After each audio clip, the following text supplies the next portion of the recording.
फातिमा की रानी माँ, प्रभु यीशु की माँ, आसरा तू ही है माँ।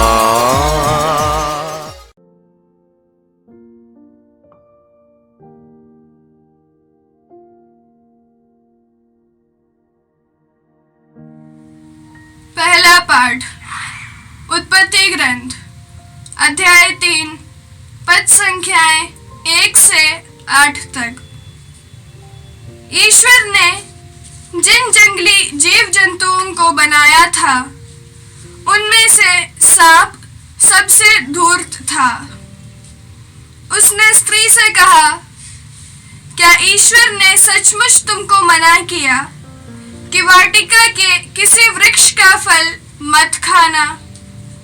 स्त्री ने सांप को उत्तर दिया, हम वाटिका के वृक्षों के फल खा सकते हैं, परंतु वाटिका के बीचों बीच वाले वृक्ष के फलों के विषय में ईश्वर ने यह कहा, तुम उन्हें नहीं खाना, उनका स्पर्श तक नहीं करना, नहीं तो मर जाओगे।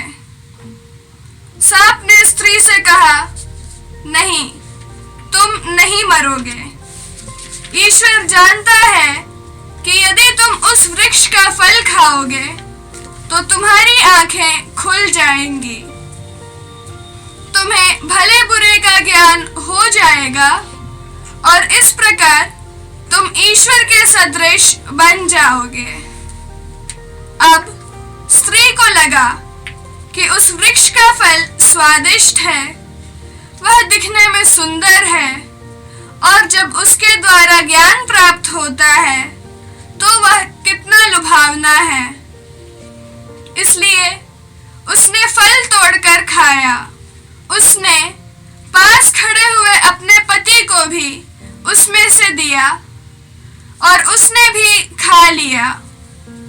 तब दोनों की आंखें खुल गईं और उन्हें पता चला कि वे नंगे हैं।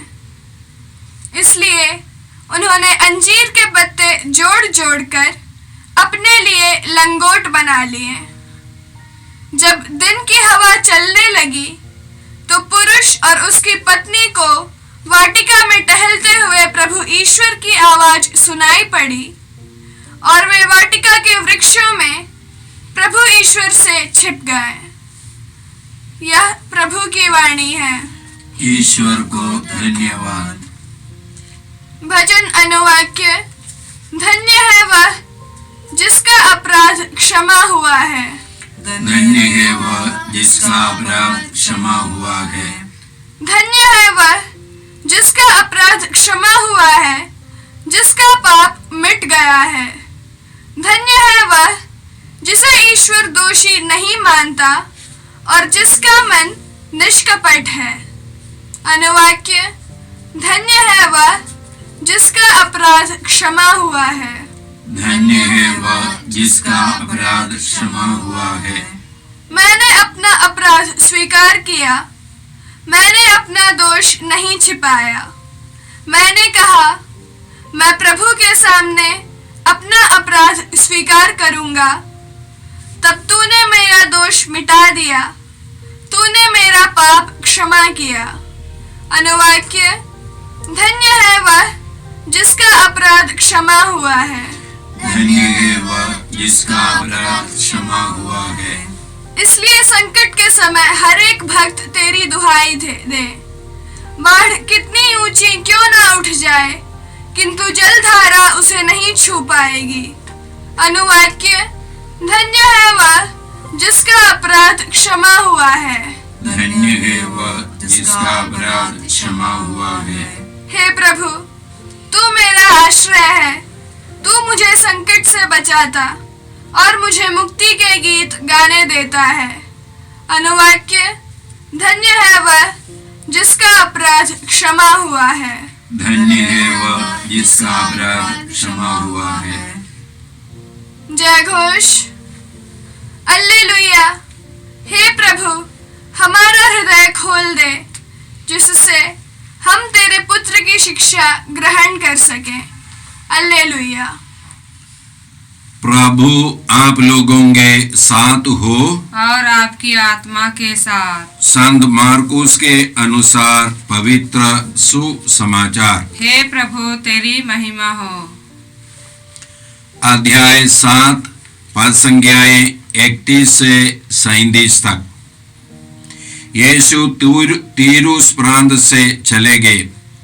वह सीदोन होकर और देकापोलिस का प्रांत पार कर गलीलिया के समुद्र के पास पहुंचे। लोग एक बहरे गूंगे को उनके पास ले आए और उन्होंने यह प्रार्थना की कि आप उस पर हाथ रख दीजिए। यीशु ने उसे भीड़ से अलग एकांत ले जाकर उसके कानों में अपनी उंगलियां डाल दी और उसकी जीभ पर अपना थूक लगाया। फिर आकाश की ओर आंखें उठाकर उन्होंने आह भरी और उससे कहा, यफेता अर्थात खुल जा। उसी क्षण उसके कान खुल गए और उसकी जीभ का बंधन छूट गया, जिससे वह अच्छी तरह बोलने लगा। यीशु ने लोगों को आदेश दिया कि वे यह बात किसी से नहीं कहे, परंतु वह जितना ही मना करते थे लोग उतना ही उसका प्रचार करते थे। लोगों के आश्चर्य की सीमा न थी। वे कहते रहते थे, वह जो कुछ करते हैं अच्छा ही करते हैं।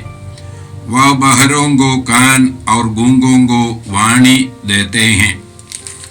यह प्रभु का सुसमाचार है। हे क्रिस्त तेरी स्तुति हो। क्रिस्त में प्यारे भाई बहनों, आज का पहला पाठ उत्पत्ति ग्रंथ के 3 अध्याय से है। वहां पर हम लोगों ने मनुष्य के पतन के बारे में, पाप के बारे में, आदि पाप के बारे में देखा। वहां का मुख्य कथापात्र है सांब। सांब एक प्रतीक है, बुराई का प्रतीक। हम लोग बोल सकते हैं शैतान। तो ये सांब शैतान आकर के पहले स्त्री से पूछा, क्या ईश्वर ने किसी पेड़ का फल, इस वाटिका के किसी पेड़ का फल नहीं खाना है बताया है? तब स्त्री ने कहा, ईश्वर ने कहा है कि हम लोग इस वाटिका के सब पेड़ों का फल खा सकते हैं, लेकिन इसको बीचों बीच वाला एक पेड़ है, उसका नाम है भलाई और बुराई के ज्ञान का वृक्ष, उसका फल नहीं खाना है। उसको खाने पर तुम मर जाओगे, यही ईश्वर ने कहा। तुरंत शैतान ने कहा, तुम नहीं मरोगे, लेकिन उसका फल खाओगे, तुम्हारी आंखें खुल जाएगी, तुमको भले बुरे का ज्ञान हो जाएगा और तुम ईश्वर के समान बन जाओगे। तो इतनी सारी बातें सुनकर के, विशेष करके ईश्वर के समान बन जाओगे। ईश्वर ने मनुष्य को, आदम और हेवा को अपने समान बनाया था, ये ईश्वर की बात थी। अभी शैतान आकर के बोलता है तुम ईश्वर के समान नहीं हो, ईश्वर के समान तभी होगे तब उस पेड़ का फल, जो वर्जित पेड़ है, उसका फल खाने पर ही तुम ईश्वर के समान बन जाओगे, तब तुमको भलाई और बुराई का ज्ञान हो जाएगा। आदम और हेवा को भलाई का ज्ञान था। वे लोग आदन वाटिका में थे, उधर किसी भी प्रकार की बुराई नहीं थी, सब कुछ भलाई ही भलाई था, और बुराई का ज्ञान उसको अभी नहीं था। तो अभी ये बुराई का ज्ञान भी मिलना है। तो इसलिए उसने जाकर के उस पेड़ के पीछे जाकर के देखा, उस फल को देखा, और सबसे पहले उसको लगा ये फल बहुत स्वादिष्ट है, माने भावना में उसने देखा। और उसके बाद उसने देखा ये देखने में बहुत सुंदर है, और उसके बाद उसको क्या लगा, इसके द्वारा जो ज्ञान प्राप्त होगा ये कितना लुभावना होगा। इसलिए उसने उस पेड़ के फल को तोड़ करके खाया, अपने पति को भी दिया, पति ने भी खाया, और दोनों की आंखें खुल गई और उन लोगों ने देखा कि वे नंगे हैं। अच्छा, अभी ध्यान से सुनिए, ये ज्ञान जो आदम विशेष करके हेवा को मिला, ये ज्ञान क्या है और कहां से मिला है। सबसे पहले वो पेड़ के पीछे जाकर के देखने पर उसको एक बात लगा कि ये स्वादिष्ट है, अपने टेस्ट के लिए, स्वाद के लिए अच्छा है, ये इंद्रिय के लिए। और उसके बाद उसने देखा, देखने में सुंदर है, आंग के लिए सुंदर है। और उसके अलावा पहले उसने सुना था, शैतान से सुना था, उस पेड़ के फल खाने पर तुम ईश्वर के समान बन जाओगे। और उसके बाद शायद उसने जाकर के उसको पकड़ा भी होगा, स्पर्श भी किया होगा, और स्पर्श करने पर भी अच्छा है, सूंघा भी होगा, सूंघने पर भी अच्छा गंध है, तो सुगंध है। तब उसने कहा इसका फल जरूर, जैसे शैतान ने कहा, ये सही है। उसने उसको तोड़ करके खाया और अपने पति को भी दिया। अभी दो प्रकार का ज्ञान, एक है जो ईश्वर ने कहा, ईश्वर की योजना और ईश्वर का ज्ञान। वह क्या था? यदि तुम उस पेड़ के फल खाओगे तो तुम मर जाओगे। ये ईश्वर की योजना और ईश्वर का ज्ञान था। और दूसरा एक ज्ञान हम लोग बोल सकते हैं शैतान ने बताया, उससे भी बढ़कर के इस मनुष्य ने, हेवा ने, स्त्री ने जाकर के देखा और उसको एक ज्ञान मिला। क्या ज्ञान मिला? अपने इंद्रियों के द्वारा एक ज्ञान मिला और अपने भावना के द्वारा एक ज्ञान मिला। और इस ज्ञान पर उसने भरोसा रखा। ईश्वर के ज्ञान, ईश्वर ने जो बात बताया उस पर भरोसा नहीं रखा। और अपने इस ज्ञान, ये ज्ञान कैसे ज्ञान है? बहुत सीमित है।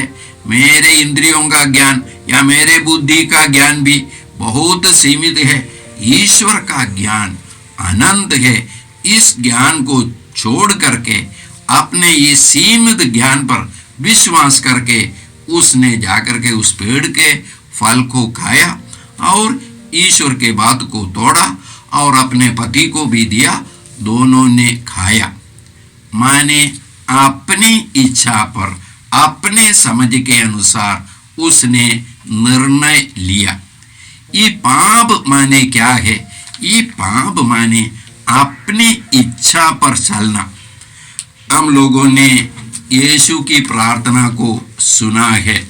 यीशु ने क्या प्रार्थना की? अपनी मृत्यु के पहले अपने प्राण पीड़ा में, हे पिता, मेरी इच्छा नहीं बल्कि तेरी इच्छा पूरी हो। मनुष्य का पाप माने अपनी इच्छा पर चलना, स्वार्थता का जीवन बिताना। हर स्वार्थता पाप है और हर पाप स्वार्थता है।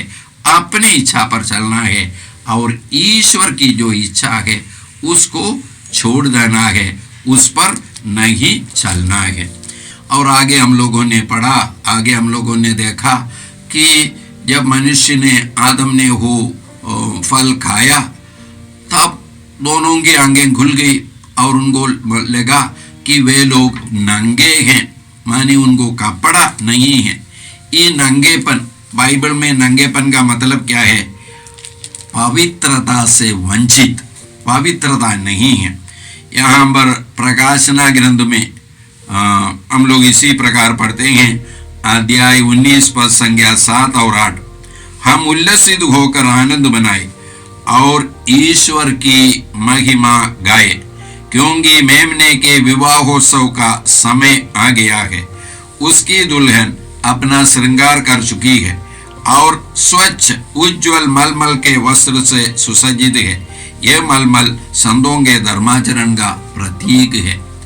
ये मलमल, ये वस्त्र संतों के धर्माचरण का प्रतीक है। ये पवित्रता का प्रतीक है। ये वस्त्र, अभी जब आदम और हेवा ने पाप किया, पवित्रता उससे हट गई। वे लोग नंगेपन का अनुभव करना शुरू किया। वे नंगेपन माने अपने को तुच्छ समझना शुरू किया, अपने को हीन समझना शुरू किया।